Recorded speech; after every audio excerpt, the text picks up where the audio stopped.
Due to YouTube's oppressive copyright laws, I couldn't upload this video in its fully edited state onto YouTube, or else it would get blocked worldwide. So, if you want to watch a version of this video that has scenes from Space Dandy and like things that are somewhat relevant to what I'm talking about, there's a link in the description to where you can watch the edited version of this video on Dailymotion. I mean, it's not the most editing I've put into a video, but at the same time, it's at least relevant, and there are a lot of sound bites and stuff in this that won't make that much sense unless you can see the video happening, so I do recommend checking out that version. But if you just want to stick around here on YouTube and watch it here, the full video will be here, except it's going to be set to footage of me and my friends playing the Super Smash Bros. Brawl mod Project M, which is a mod that lets us so you can play as like all kinds of wacky characters in Super Smash Bros. Brawl. Don't ask me how to get this, just Google it yourself if you want to play it. Anyway, here comes the video.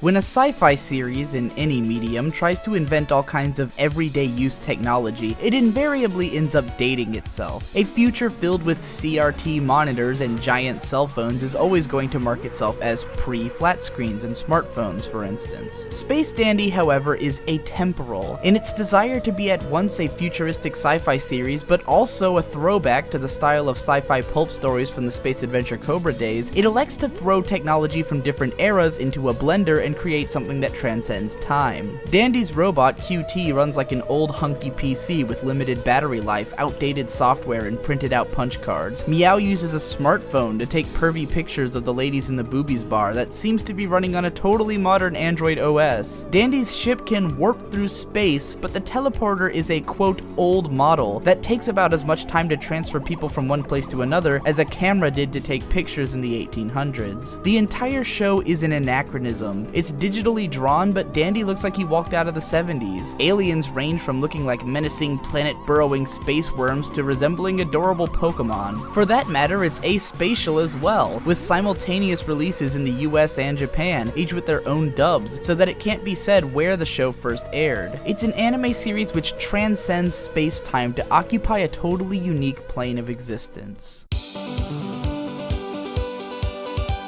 In Space Dandy, there's a seemingly evil, seemingly controlling force known as Gogol. They try to track down Space Dandy using the Galactic Street View. It certainly isn't a stretch to imagine that this is a parody of Google and how their company is taking over the world. My friends and I have been joking forever that Google is a villainous corporation hell-bent on bringing the world into a dystopian future where they control everything, and in Space Dandy it seems to have happened. It certainly works with the fact that Meow is running an Android OS on his phone, even though the build looks like an iPhone 4. The Gogol member's phone looks like an iPhone 2, but I assume Google has simply overtaken Apple at this point. Twitter apparently is around too, seeing as how Meow keeps posting selfies. The way Gogol tracks the Space Dandy crew's movement using Meow's Twitter posts is the kind of modern idea that you'd expect to see in a police procedural that wants to seem hip to the tech age, but considering this show takes place in a far future sci-fi universe, it serves as yet another anachronistic joke in itself. It's almost as if Space Dandy is somehow nostalgic for the present. This show contains a ton of short moments of unique key animation, obviously meaning that they've brought in countless key animators and allowed them all to go nuts with their own style. I'm sure some deep diving could get into a detailed who's who, but for now, the action scene in this episode looks almost directly ripped out of Birdie the Mighty Decode, which is one of the shows that Watanabe did a little bit of work on, likely by invitation of Akane Kazuki, whom he'd worked with since their Sunrise days. I won't be surprised if I find the fight animators from that show worked on this one.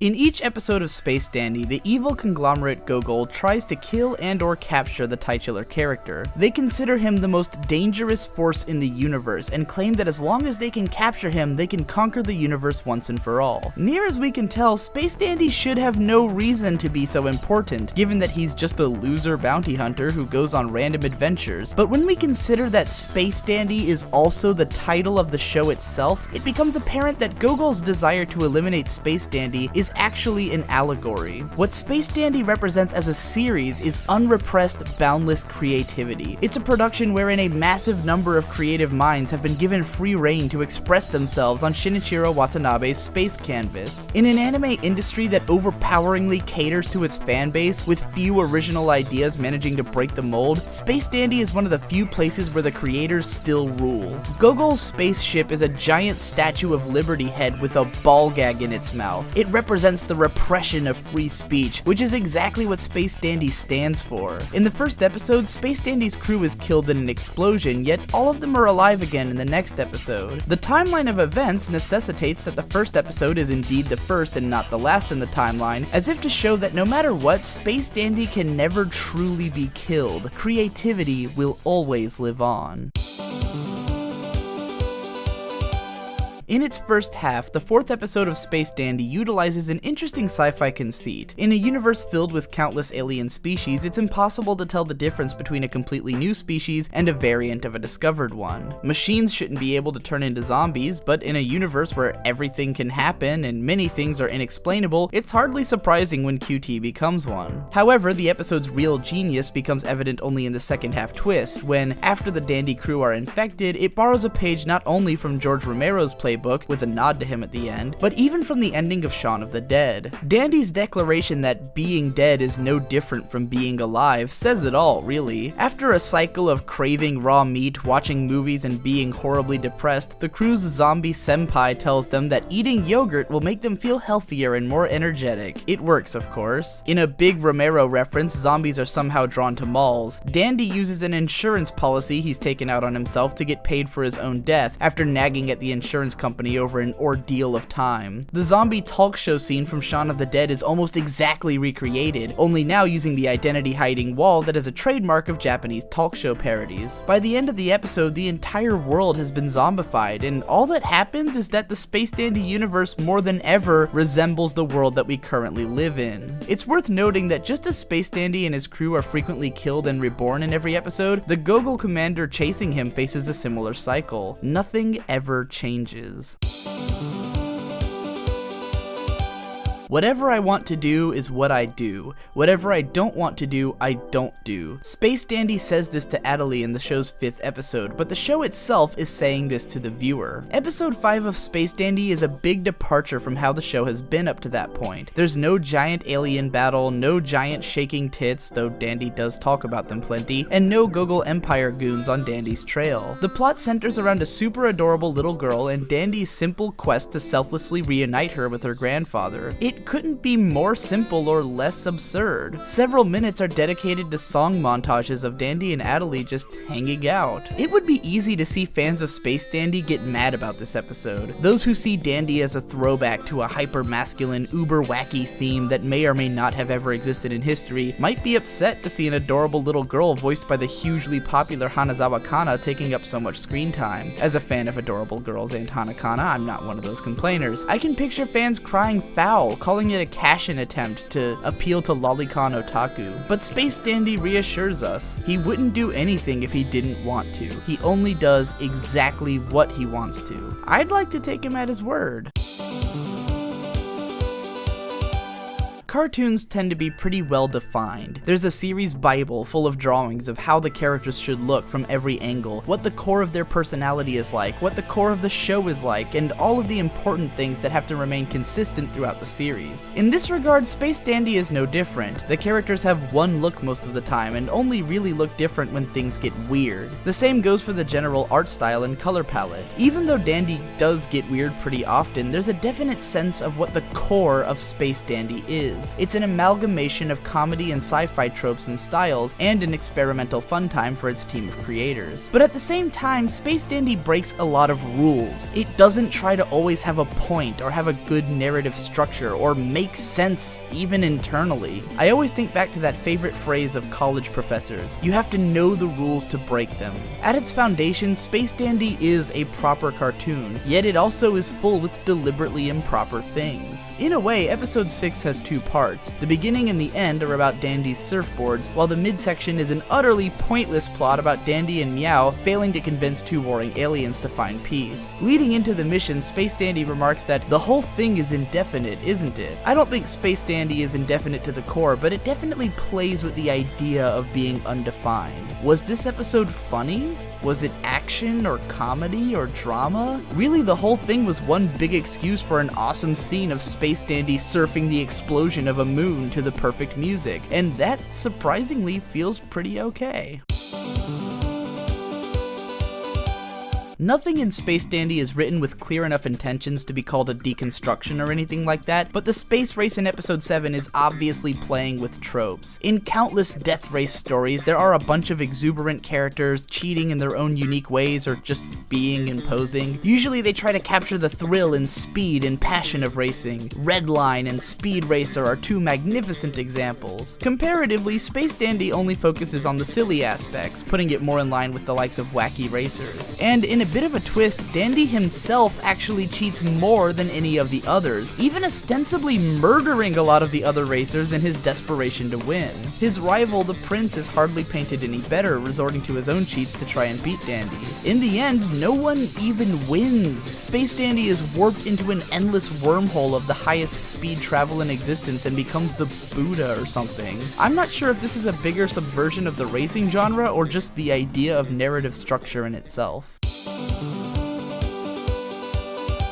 Shinichiro Watanabe's 3 episodic adventure shows, Cowboy Bebop, Samurai Champloo, and Space Dandy, are mostly known for their memorable and lovable casts of lead characters. I think what makes Watanabe's leads work so well is that all of them manage to be at once immensely cool as well as immensely lame. They're always guys who do whatever they want, kick tons of ass and look cool doing it, but they're also always down on their luck, destitute and lonely. Watanabe seems to have at once a big appreciation for the masculine ideas of being a cool guy, but also recognizes how stupid and corny it is to want to be that kind of guy. His characters are like the anti-James Bond. As film crit Hulk writes in his epic analysis series on the franchise, James Bond represents the macho ideal of just getting everything you want all the time, being every kind of cool without any kind of fault. Watanabe's characters meanwhile get all of the swagger and none of the benefit. His characters are not glamorous in any way. They get to be cool at the cost of being happy. With Space Dandy being Watanabe's first straight-up comedy series, it doesn't quite allow Dandy himself to hit the badass highs nor the bottomed-out lows that the likes of Spike Spiegel or Mugen often did. Space Dandy certainly looks cool, and he gets to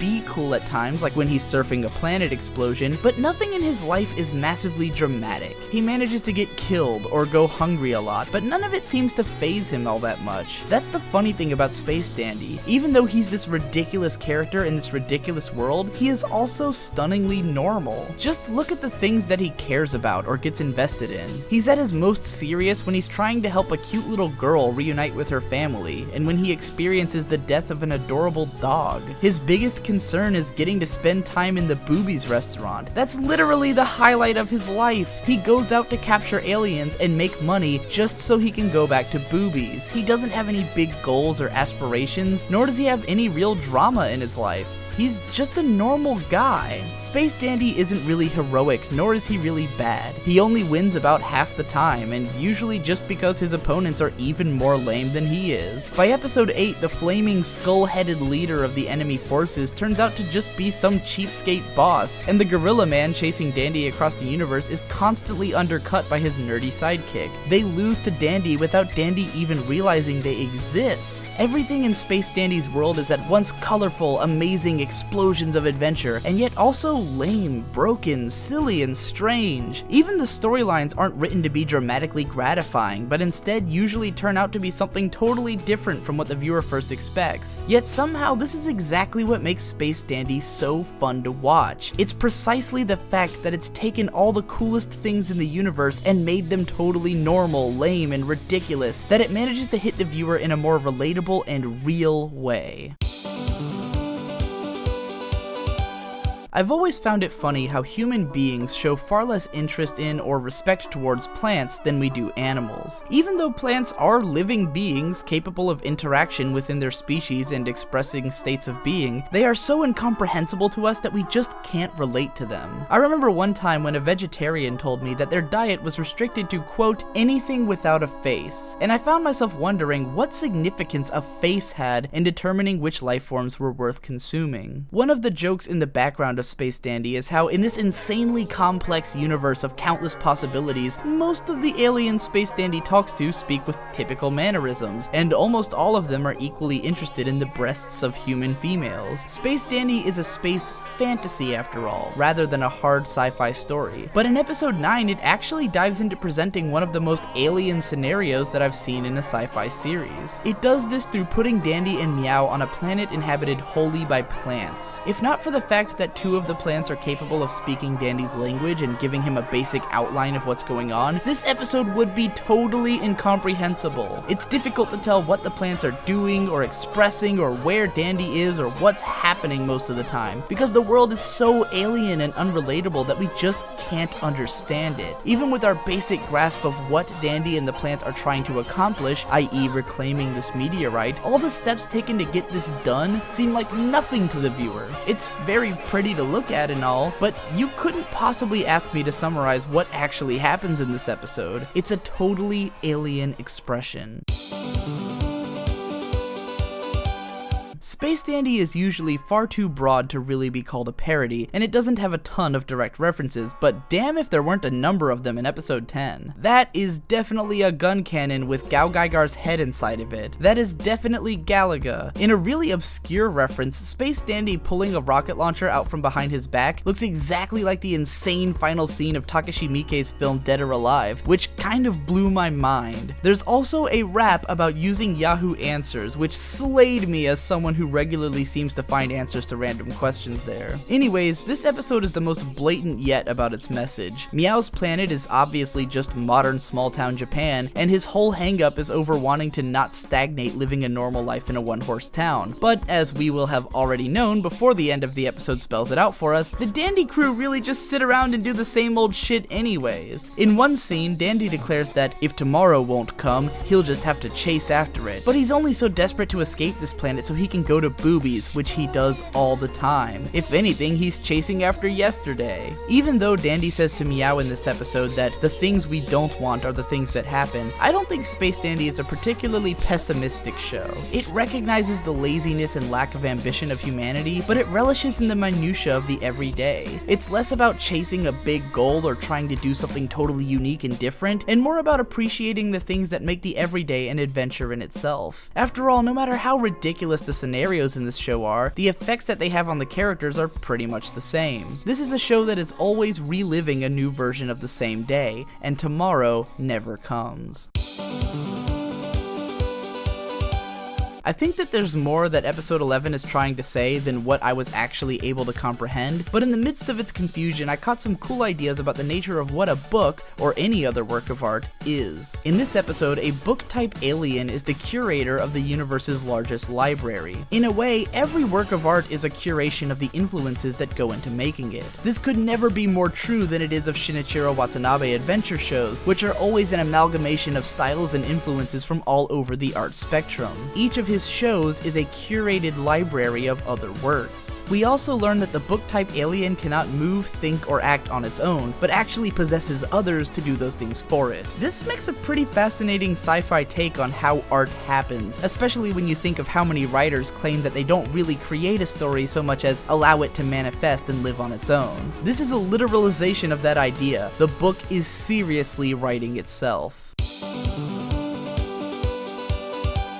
As defined by Wikipedia, in philosophy, the absurd refers to the conflict between A, the human tendency to seek inherent value and meaning in life, and B, the human inability to find any. Narratively, Space Dandy is, perhaps more than anything, a theater of the absurd. Anytime it approaches the illusion of meaning, it is quick to break that down. There are maybe 2 episodes with clear messages to them, and both are mostly about how life is a pointless, repetitive cycle of sitting around. In its second to last episode, Dandy has an existential crisis at the realization that he may or may not be the original Space Dandy, but he quickly gets over it when he realizes how pointless it is to keep asking himself. As the opening theme puts it, life is 5 minutes of introspection. The grand finale is one big, epic love story about a vacuum cleaner who falls for a coffee maker Terminator, turns into a giant robot, fights a giant battle, wins nothing, and ostensibly kills himself by drinking coffee. He'll be back in season 2. Whether it's in the face of an epic dramatic struggle full of Bones doing the style of animation they do best, and Yoko Kanno providing the moving score that she's known for, or just in the face of Space Dandy's crew bumming around, nothing really matters and nothing ever changes. There is no inherent meaning to anything, and Space Dandy is entirely aware of this. It has nothing to prove, really. It's just a fun show about a dandy guy in space, and it is well aware of what it is. Macho dandy bastard son of Randy Savage, Captain Kirk and Travis, touchdown, now put the clutch down, I gotta ravage some ramen, I'm a noodle connoisseur, tip the waitress, got a noodle in my pocket for her, so rest assured, forget your real folk blues, I got the blue suede shoes, some groovy tunes in the tape deck, and check out my crew, my best buddies are a talking cat and robo trash compactor, vacuum cleaner, mop and sweeper, phone contact keeper, got a laser gun, a pompadour, whatever you could want and more. Buy my jacket replica on Amazon, I am a whore. When I'm on your TV, come and see me again. I'm just a dandy guy in space and I am blasting off again. Now, I don't want to seem like I'm a chest-beating caveman, nothing could be further from the truth. I'm a patron of the arts and the heart wants what the heart wants, and the best art is the architecture of a restaurant shaped like a chest to impress. My assessment is that I'm in heaven, need assistance. Wonder where the pulse of my wrist went. Quick send for a waitress or a naked nurse with your lips on mine, so my number